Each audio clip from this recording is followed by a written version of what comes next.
Bismillahirrahmanirrahim. Pada kesempatan ini saya akan merespon pertanyaan, dua pertanyaan. Pertama dari Abdul Haris, nomornya sekian-sekian, dengan dari Agi atau Bahidayat dengan nomor sekian-sekian. Pertanyaan pertama, bagaimana cara bagi hasil yang benar dalam Islam, dan katanya di dalam kerugian bisa menjadi riba, dalam hal apa itu contohnya, Prof? Baik, jadi cara bagi hasil dalam syariah itu cuma dua. Yang pertama adalah nisbah kesepakatan, yang kedua adalah nisbah proporsional. Nisbah kesepakatan itu artinya proporsi modal tidak dianggap, tidak dihitung sebagai dasar hukum, tetapi dasar hukumnya adalah kesepakatan. Nah, contohnya apa? Contohnya misalnya A dengan B bersyirkah, yang satu menyertakan 100 juta, yang satu menyertakan 100 juta. Kalau nisbahnya proporsional, maka masing-masing 50% proporsinya, hissah masing-masing 50%. Tetapi kalau nisbahnya kesepakatan, bisa jadi nisbahnya itu misalnya 80% buat A, 20% buat B. Jadi tidak memperhitungkan proporsi modal masing-masing. Jadi nisbah kesepakatan itu adalah tadi 80-20, 90-10, 30-70 dan seterusnya. Itu nisbah kesepakatan. Jadi kalau nisbahnya kesepakatan tidak berarti tidak menghitung ra'sul mal sebagai dasar, tapi dasarnya adalah kesepakatan. Tapi kalau saya kurang ngerti kalau misalnya ada isu riba, tetapi begini mungkin dugaan saya dulu, dalam praktek di lembaga keuangan syariah, baik di perbankan maupun di selain bank, seringkali ada hitung-hitungan pada saat akan dilakukan akad syirkah mengenai keuntungan yang kira-kira didapat selama usaha syirkah.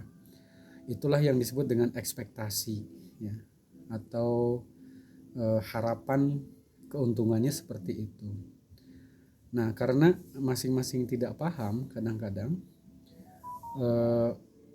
usaha rugi sekalipun, kadang-kadang si nasabah tetap melakukan bagi hasil gitu. Jadi di pikiran mereka karena ketidaktahuan dianggap sebagai utang, padahal akad syirkah itu sama sekali tidak melahirkan utang, kecuali ketika sudah disepakati jangka waktunya kapan mau dibagikan dan sudah dihitung, tapi haknya bank atau haknya nasabah tidak diserahkan, itu memang jatuhnya menjadi utang gitu. Nah, oleh karena itu maka memang ada juga yang menjelaskan tentang isu riba terkait ketika melaksanakan bagi hasil bukan atas dasar keuntungan nyata, tetapi atas dasar keuntungan yang dalam tanda kutip diramalkan atau yang diharapkan gitu. Nah, itu mungkin isu riba di situ. Tetapi ingin saya katakan kembali lagi, nisbah bagi hasil secara syariah untuk membagi keuntungan itu ada dua, ada nisbah kesepakatan, ada nisbah proporsional. Nah, untuk membagi kerugian itu hanya bisa dilakukan atas dasar nisbah proporsional. Jadi kerugian tidak bisa dibagi atas dasar nisbah kesepakatan. Oleh karena itu kalau terjadi dalam ada perjanjian syirkah, kemudian keuntungan ditulis di situ, disepakati bahwa kerugian akan dibagi secara nisbah kesepakatan, itu kesepakatan itu batal karena itu menyalahi syariah, Jadi kesepakatan itu tidak berlaku. Pertanyaan kedua ini tidak kalah menariknya karena terkait dengan istilah manuver bisnis di lembaga keuangan syariah. Jadi begini adik-adik sekalian, dalam harta yang kita miliki bisa jadi ada harta yang kita yakin itu sebagai sesuatu yang sah. Artinya kita mengerjakan itu dan hasilnya adalah kita terima. Ada harta yang kita yakin bahwa itu tidak sah. Misalnya kita merebut hak orang lain secara diam-diam atau gosap misalnya, mencuri dan seterusnya. ada lagi harta yang kita ragukan kesahannya yang kita miliki. Misalnya harta yang kita dapatkan karena deposito yang berbasis bunga misalnya, karena riba, bunga uang itu termasuk riba. Nah, terhadap yang pertama yang kita yakini itu saya kira tidak masalah, itu menjadi hak kita.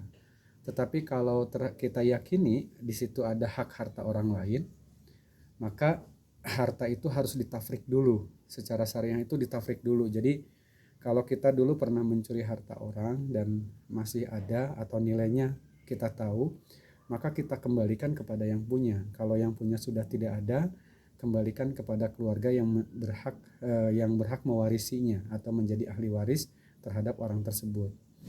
Apakah harta itu dengan cara dicuri dan seterusnya ya. Jadi itu risiko bertobat. Kalau persoalan nanti kemudian pihak keluarga mengetahui bahwa Anda pencuri kemudian harus dipidana misalnya, ya Anda juga harus siap ya, karena bagaimanapun itu adalah konsekuensi dari tobat yang harus kita lakukan. Meskipun rasanya kebangetan ya, orang sudah tobat tapi kemudian pihak keluarga yang dicuri tidak memaafkan padahal hartanya dikembalikan, itu rasanya kebangetan. Tetapi kalau toh mereka menuntut ke pengadilan untuk lapor ke polisi misalnya untuk dituntut di pengadilan, nah ya kita memang harus siap karena memang kita sudah sadar bahwa kita pernah mencurinya. Nah kalau terjadi percampuran antara harta yang sah dengan harta yang tidak sah ya, maka berdasarkan kaidah fikih namanya tafrikul halal anil haram. Ini adalah dalam kitab Al-Ashbah wa Nadzair li Suyuti, Jalaluddin As-Suyuti, maupun dalam kitab Majmu'atul Fatawa Ibnu Taimiyah. Di situ dikatakan izah talato al-malu al-halal war haram, jika bercampur antara harta yang halal dengan harta yang haram, ukhiza diambil harta haram, artinya jumlahnya berapa, wal baki halal. Jadi misalnya begini, ada seseorang misalnya menjadi PNS, gajinya per bulan sebut saja misalnya 10 juta. Dalam 1 tahun itu dia memperoleh kurang lebih 120 juta misalnya. Nah kemudian dia berprofesi juga misalnya sebagai rentenir yang meminjamkan orang kepada uang, kemudian tentu rentenir membungakan dan bunganya tidak halal. Nah maka ketika jumlahnya dalam 1 tahun itu misalnya menjadi harusnya 120 juta tapi kemudian menjadi 150 juta, maka yang 120 juta kita ambil karena itu adalah pendapatan kita sebagai PNS misalnya, maka yang 30 juta itu kita serahkan kepada yang berhak. Nah itu artinya tadi kalau hasil mencuri kita kembalikan kepada pemiliknya, kalau ada kita kembalikan, kalau tidak ada kita kembalikan kepada pihak yang berhak menjadi ahli waris dari harta tersebut. Tapi kalau harta itu adalah hasil pencurian terhadap harta negara, ya kita kembalikan kepada negara ya, karena itu bukan hak kita misalnya. Nah sekarang terkait dengan harta ribawi misalnya tadi bunga ya yang kita dapatkan, itu ada 2 teori. Pertama, dengan merujuk kepada Al-Quran surat Al-Baqarah, di situ ada teks yang mengatakan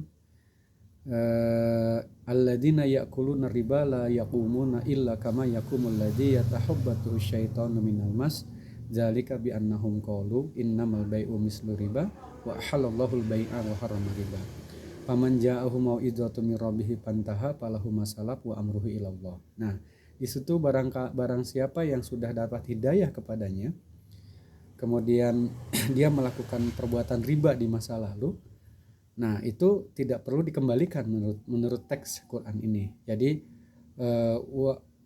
apa namanya, paman ja'ahu mau'izatu mir rabbih pantaha, setelah dia tahu bahwa riba itu tidak boleh kemudian dia berhenti, wa amruhu ilallah, falahu masalab wa amruhu ilallah, apa yang sudah terjadi di masa lalu biarkan saja, wa amruhu ilallah, dan hartanya itu ya kehalalannya diserahkan saja kepada Allah. Nah yang nggak boleh itu adalah waman ada faulaika ashabun nari hum fiha khalidun. Jadi kalau balik lagi kepada riba, nah itu tempatnya adalah neraka. Jadi menurut teori ini, ketika orang memperoleh harta dari bunga, dan bunga itu, uang itu di situ haram bukan karena uangnya tetapi karena posisinya sebagai bunga, dan bunga itu haramnya bukan haram lidzatih tetapi haram lighairi, maka cara tabyidnya atau cara membersihkan hartanya adalah yang pertama tadi tafrikul halal anil haram bila memungkinkan. Bila tidak memungkinkan, cukuplah dia bertobat dan tidak boleh mengulangi lagi riba di masa yang akan datang. Terima kasih atas perhatian dan pertanyaannya dari kelas A, dan saya menunggu pertanyaan-pertanyaan lainnya dan insya Allah akan saya jawab melalui video ini. Terima kasih. Hasbunallah wa ni'mal wakil. Wassalamualaikum warahmatullahi wabarakatuh.